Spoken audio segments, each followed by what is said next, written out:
Hi, welcome to Sarco and our first unload video of 2025. One of the most common things today is people want to start to concealed carry. It's difficult to say what's the perfect gun for someone with concealed carry. Back in the turn of the century, I'm talking 1900, late 1880s, it was pretty simple. You went into the store, you bought something like this Iver Johnson top break in 32 short. Interesting thing about this is the first gun that had the transfer bar system that for years I thought Ruger invented. Actually, Iver Johnson patented it back in 1892. Or they came in and got a hammerless Smith & Wesson. This one's called the lemon squeezer. Concealed hammer, got a safety in the handle to make the gun work. But we moved on from them, but it was basically revolvers back in that time. And the revolver still is a gun to consider for concealed carry. For example, this Colt Cobra has been around since the 50s. Still is inadequate. It's a 5-shot, 38 special. Its competitor Smith & Wesson also makes the J-frame, also 38 special. This is a 3-inch barrel, comes in a shorter barrel. Now, a lot of people will find, and this is something important in the gun, is the grips are too small for your hand. That's easily remedied. This is the same gun with a set of Pachmayr aftermarket grips, because my hand's a little bit too big for those smaller grips. These two guns are pretty easy to conceal. Also, Charter Arms makes the Bulldog. This is in 380. It's a little bit bigger, but still concealable. Some people want more of a full-size revolver if they're going to carry, so they can go to something like this Colt Python. Disadvantage of the Python and some of the, like the Ruger GP100 and the SP101, they're a heavy gun, so you really have to think about how you're going to carry the gun. Plus, it's a much bigger gun than your J-frame, say Smith & Wesson. So revolvers still are possible to carry. A lot of people like them.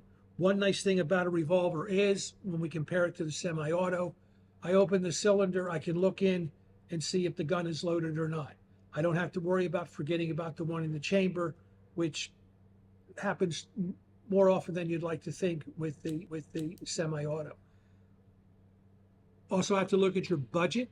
You know, the new Colt Python is quite a bit more than, let's say, the Charter Arms or a used gun. If you're looking for a revolver, look in the used section, because a lot of people have given up the revolver in favor of the semi-auto because it has a higher capacity.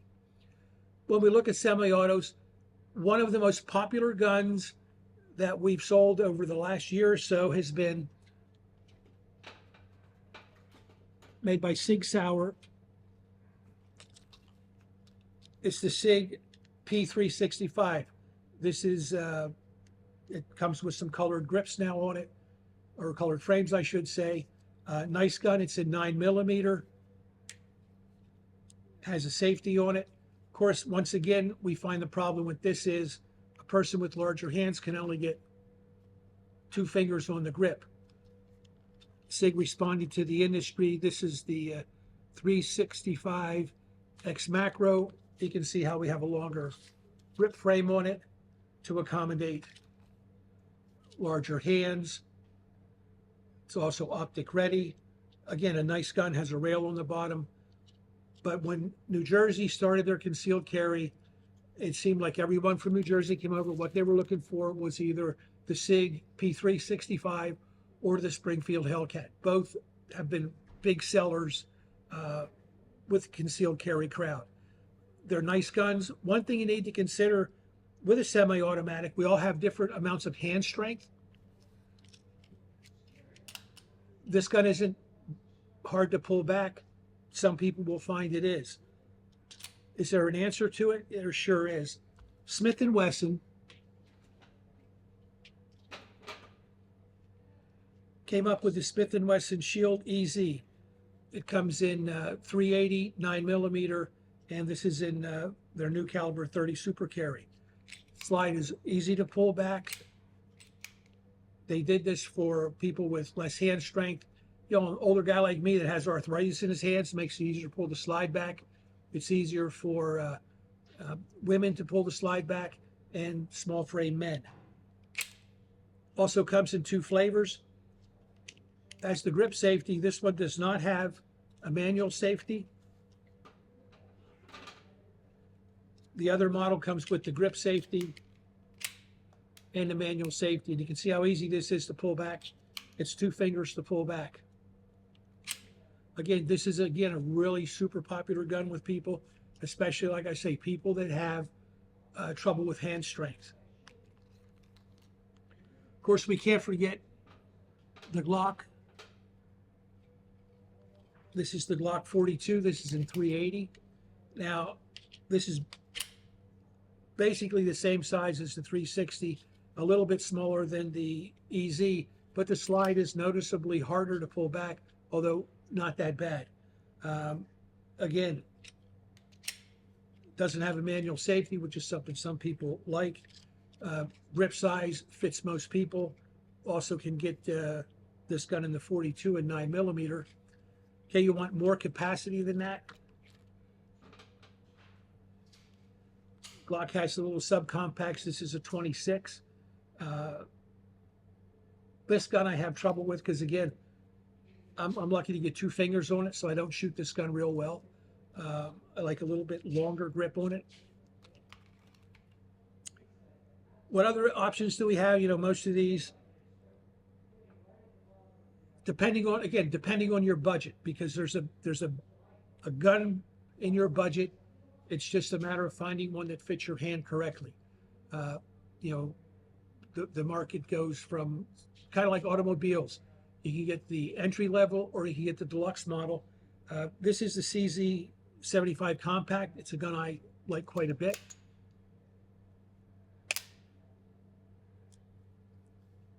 As the manual safety, you can carry it locked and cocked.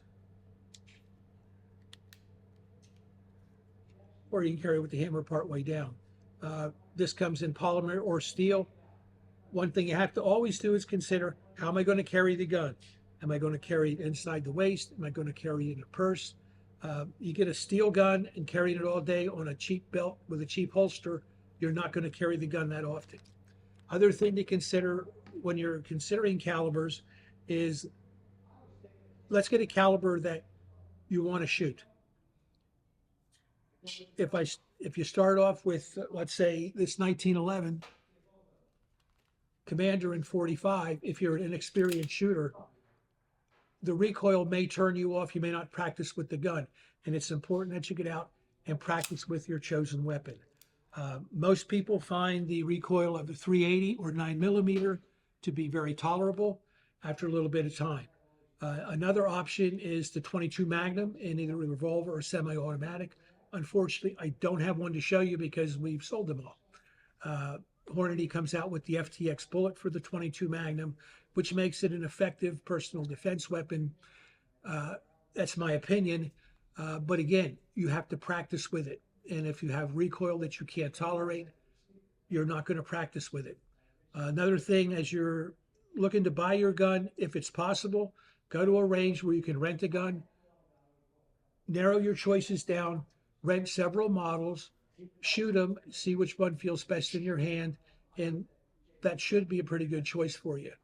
The other thing I would suggest is that if you are an experienced shooter, either find someone in your family or a friend, or take lessons to teach you how to properly shoot, because it doesn't make any sense to buy the gun and not know how to shoot it. So get some training. It's always a benefit to you. So that's a short video for today. Welcome back, and we'll see you again in a few weeks.